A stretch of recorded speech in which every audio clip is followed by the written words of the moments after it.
one of the many, many, many, many in the city, because each district will have its own set of dhobis servicing that area.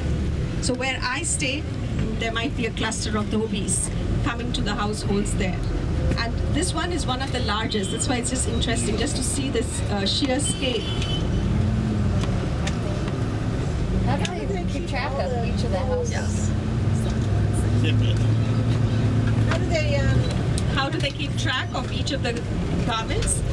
Every time they collect a garment from your house, they will make a mark on it with indelible ink. In fact, if you go to the stationery shop, you can even ask for a dhobi ink. It never washes off. So just like a laundry mark, they make a mark exclusively for your family.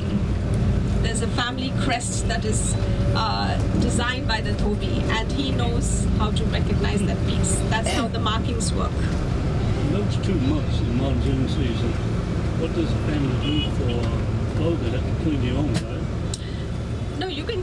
A lot of people actually have washing machines at home, but the excess clothes are given to the dhobi because, like I said, we all live in cramped places. Now, in an apartment, there might be 3 generations living under the same roof, because in India we do have the extended family system, which is very much part of our social structure. So you might have 10 people living in a 2-bedroom apartment. Now can you imagine how much laundry that generates? And this is not a cold city. Sometimes you need to change twice a day. To wear cottons which have to be maintained, they may have to be starched, they'll have to be ironed. And the bed sheets, the bed covers, the towels, can you imagine drying that in your home? That's why you do see a lot of laundry being dried outside of the homes. That's because of the cramped places and large families. The washing machine doesn't have 100% built-in dryer. So your clothes still need to be dried out for the remaining 20% that it's wet and moist. That's where the dhobi steps in. You can give your excess clothes, you can give clothes that have to be regularly ironed. They only do ironing services also. If you don't want the clothes washed, it's fine. You can ask them to come and pick up clothes to be ironed, and they will deliver that the next day. So how it works is you call your dhobi, you fix a time with him, say every Tuesday at 10 o'clock in the morning is your dhobi day. And throughout the week you collect whatever clothes you have for him. On that Tuesday at 10 he comes in. You serve him a cup of tea, ask him about his family in the village. You know, it's such a long association you have with the dhobi that he becomes, you know his family in the village by then. And he doesn't even write a description of the clothes that he's taking. It's just the number of pieces.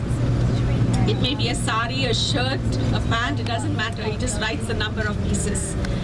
And in 4 or 5 days time, he comes back, or by next week, next Tuesday at 10 o'clock, he brings back the bundle. This time all neatly ironed. And you just count the number of pieces, that's it. Things don't get lost at the dhobi. Amazing how you've seen that. 200,000 clothes a day and nothing goes missing. Colors may be faded or buttons may go missing, but the clothes themselves, no. And that's why we say that our Indian cotton is so strong. It can survive all the beatings of a dhobi.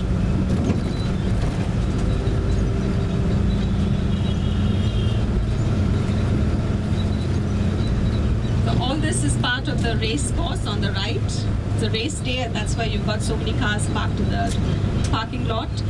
And when we have our wedding season, well, it is wedding season at the moment, a lot of our Indian weddings are fixed according to the stars. The stars, when the alignment is right, there are weddings fixed for that day.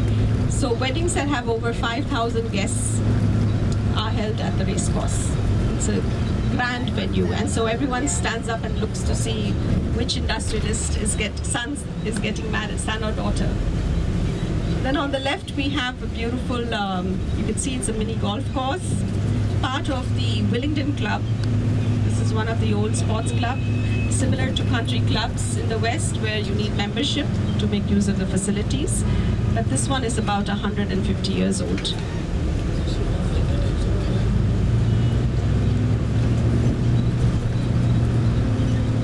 Mumbai is also a multi-religious, multicultural city. since I've told you that people from all over India have made Mumbai their home, I would think about 60% to 70% of the population are migrants from elsewhere, including myself. I was not born in the city, but I came here to do my graduation. I joined Mumbai University and I continue to stay here. I met my husband at university, so he's a 3-generation Mumbaikar. People from Mumbai are known as Mumbaikars, and he doesn't want to move out. So it's a very similar story in a lot of households where they have come from all parts of India. And multi-religious, all of the 7 religions are practiced here. The largest religious group, of course, are the Hindus, with almost 75%. Then we have the Muslims, about 15%. Then we've got Christians, we've got Jains, we've got Buddhists, we've got Sikhs. We've got a very unusual minority religion, Zoroastrian religion. If you heard of the Parsi groups, yes, they've come from Persia 1,000 years ago, fleeing the Arab invasion there. And they knew India to be a place where they could seek refuge and continue with their religion, practice their religion freely. And Mumbai is home to the largest number of Parsis. We call them Parsis because they apparently all came from a province called Pars in Persia. And we had a second wave of migration of Parsis. The second one was about 200 years ago. And these were known as the Iranis. They're called Iranis. They are practicing Zoroastrians, but because they came later, they're called Iranis just to distinguish between the two groups. The earlier ones are the Parsis, the second ones are the Iranis. And Mumbai is the only city in the world that has 40 fire temples. They all pray in temples known as fire temples because there's a constant fire burning in the inner sanctum. And to them, all elements, their belief is that all elements of nature are sacred, especially the 5 elements, fire, water, air, earth, and space. And the highest of them is the fire element. And that is why they have a fire constantly burning in the inner sanctum of the temples, and the worshippers would go and lay a piece of sandalwood to be offered to the fire. So we have 40 fire temples in Mumbai. Very unusual, and the largest number. It's a dying community, actually. In fact, there were some interesting articles in the papers about the Parsis becoming extinct, and they have the government, you know, in an overpopulated country like India, it's so interesting to see the government actually offering 500,000 rupees to a Parsi couple to have babies. In case they have problems, the IVF treatment, they're ready to sponsor. So 500,000 is set aside because there are just not too many births. 800 deaths and just 200 births in Parsis. And they're sending out ads. The reason being that a Parsi man never cuts the apron strings. Even at 40, he doesn't leave his mother. So no Parsi girl wants to marry a Parsi boy. And Parsi girls are choosy. They're choosy and they like to be single. They're educated, they're financially independent. So it's a big problem amongst the Parsi community where a lot of them choose to remain single. But the problem is that they have to go and procreate as long as the ad campaigns say. And if a Parsi couple have a 3rd child, everything is paid for. The education, right from birth to the end of their education career, it's all paid for.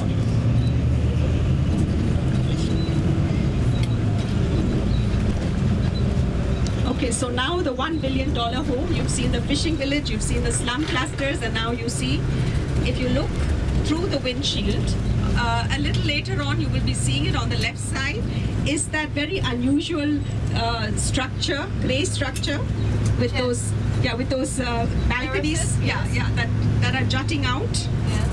That's the 27th floor residence of Mr. Ambani. And he built it for 5 families? 5 people. 5 people. 5 Yeah, members. What about where? If you look straight down on the left side, a little on the left. What was his business? Well, you know, he built the star as an inspiration to tell like I'm talking to you about Ambani because of the home, but I'm also going to tell you that it's a rags to riches story. The father the father built the empire, and he started off as a petrol pump attendant in Aden. He left the shores of India, and for 10 years he worked as a petrol pump attendant, and then he came back to India and set up the first polyester yarn industry. So he came to be known as the polyester king of India. Is it When we go a little ahead, you'll see it to your left. Pop and see Uncle. how many stories? 27 floors. Actually, it's on a hill. So, and if you made a proper, like our regular residences, you would probably have 40 floors. But they've got like 3 floors of a terrace. They've got 3 floors of for their cars, 100 cars, and 3 floors for the staff. 1 floor for their business center, 1 floor as the entertainment, 1 floor per family member, 3 kids and mother and father. So it all adds up. What's this name? Ambani, Reliance Group. If you just Google Reliance Group, they're into everything: entertainment, telecommunication, textiles, you name it, it's there. Citibank. That one right there. They're like the nouveau rich Tatas. The Tata family, by the way, is one of the most pioneering Parsi families. This is why Mumbai is very different from the other cities in India. The Parsi in culture and influence is very strong here. Tata and Godrej, 2 very well-known Parsi names, and set up industries here.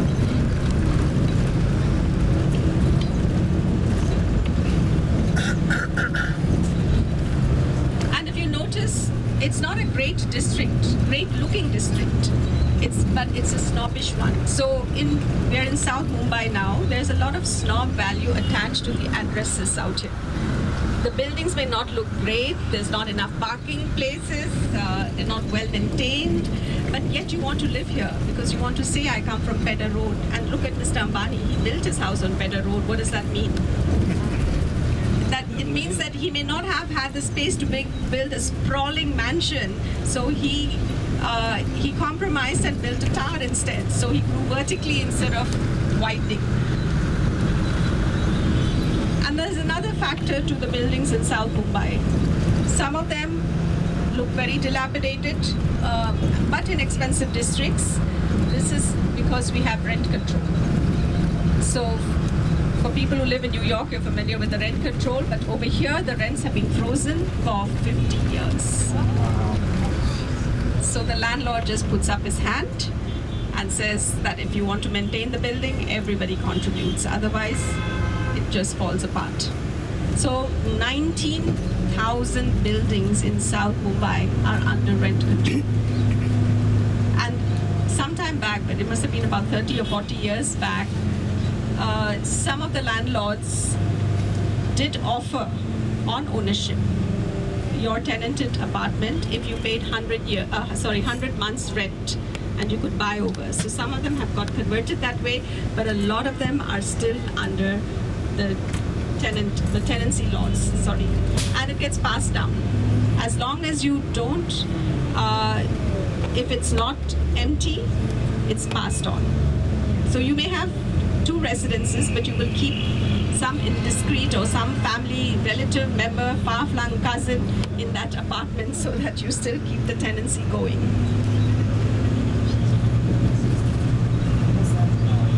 The cluster of buildings here on the right have all been built in the early 1900s. Some belong to a Parsi colony. The Parsis were also the largest landowners in Mumbai. In fact, they owned half of the city's area, thanks to their great favor they found with the British. You know, they still have their Persian features, so they look a bit Western in coloring. And they were also hardworking enough to realize that if they studied English and were well versed in the language, they could do business with the British. And this is how they came to be given large parcels of land as gifts. The Parsis are also very philanthropic. So they're a very well-loved community, very generous and very cheerful, very happy community. And they make great friends and a great sense of humor. heard of Zubin Mehta? He's a well-known conductor. Yes, he's a Parsi from Mumbai. Rohinton Mistry is an author who lives in Canada now. He's a Parsi. If you heard of the band Queen and Freddie Mercury, he's a Parsi. Here is your beautiful part of Mumbai, the Chowpatty beach and the lovely bay, the back bay area. This is all again the Arabian Sea. And your hotel is across the bay there, so we're going to be driving down this whole promenade. It's one of the largest open air promenades next to the sea in the city. The beach is not a very common one for swimming. The water is not very clean for a good swim, but there are lots of people who come just for the fresh air and for a little snack in the evenings. This is all empty now. But if you come here at sunset and afterwards, it's packed right up to 11:30, 12. Today is Sunday, so the weekend crowds are always large. It will be totally packed. No. See, already you can see clusters. This is, the sun is still hot, and that's why you don't have too many coming out just now. But people come from far-flung suburbs. If they have any visitors, it's very well known. I mean, if you come to Bombay, you have to see the station, you have to see the Gateway of India, and you have to see Chowpatty Beach. So that is why even a lot of Bollywood films that have Mumbai as their theme will always show snaps of all these places. How cold will it get? Not much. A little less, that's it. Less humid. It's never really cold in Mumbai. It's just hotter and hottest and wet. Wetter and wettest, that's it.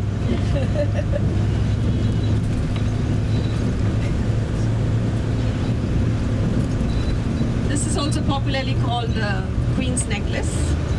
From your hotel, you'll see once the lights come on along the bay, they shine like jewels in a necklace. And that's why it's known as Queen's Necklace.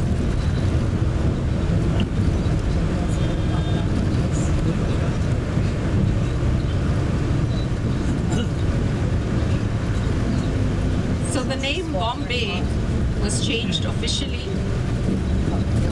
about 15 years ago to Mumbai. Bombay had different ethnic connections, one to the Portuguese and the other to the British. The Portuguese were here in the 15th century.